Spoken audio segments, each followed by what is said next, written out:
Hi there, in this video we're going to take the runner here and make it look like he's moving nice and fast using motion blur. We'll also do it to this taxi here. Not zoom in, zoom in. All right, it's another Photoshop filter. Let's learn how to do it. All right, to get started, let's open up a couple of files. It's motion blur 01 and motion blur 02. Thanks, Hitesh.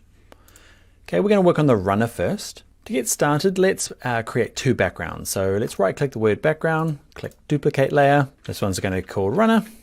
And the bottom one here, double click the word background and name it blur. So we've got two of them.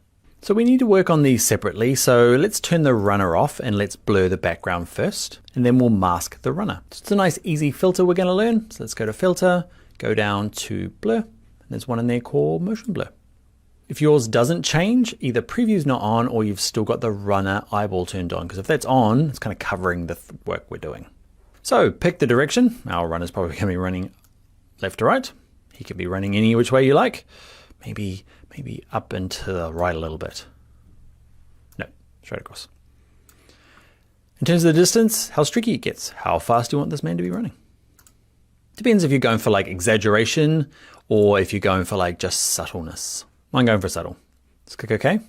Let's turn the runner layer back on and let's click on it. So now let's mask out the man. We're going to use the quick selection tool. I'm using a brush of about, what am I using? 50. Clicking, holding and dragging across all the parts. It's pretty forgiving this because like in an earlier tutorial, we're kind of replacing them back on as the same background, so we can be pretty lax with the selection. You might disagree. You can get in there nice and zoomed in and get it to be perfect. I'm going to zoom in. It's looking okay. It's looking okay. Looking terrible. Grab his head. Grab his hand. His arm. Bits of hand.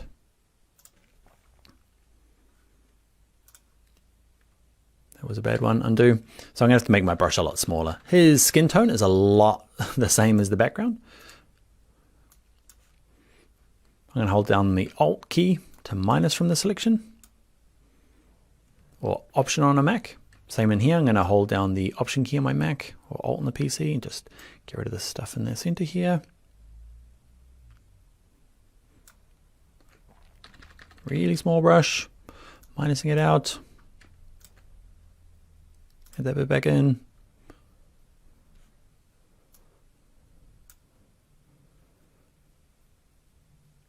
Okay, I'm just having a quick look. Now I'm doing the quick version of this. Okay, if this is going to be the front cover of your magazine, you probably want to make your layer mask and then get into that select and mask that we looked in a previous tutorial, okay, to get it all looking perfect.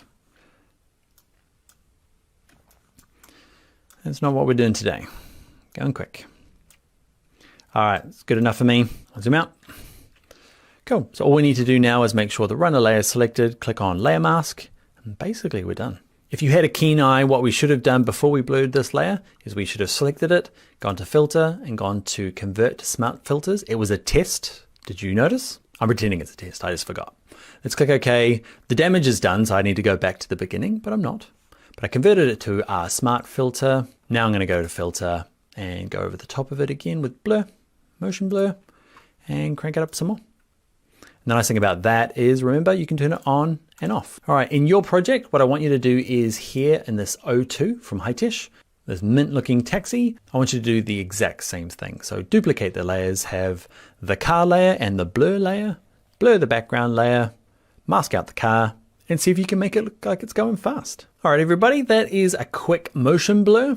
Now we've gone through lots of different filters here, and I've eventually got to call quits on it because we could do 10 hours of just looking at filters. What I'm hoping you're getting out of it is that you can see how to use them non-destructively by using our smart object. And we can do fun things like text and masks. There's just one more we need to do before we go, and it's a rite of passage in Photoshop. We'll do it in the next video.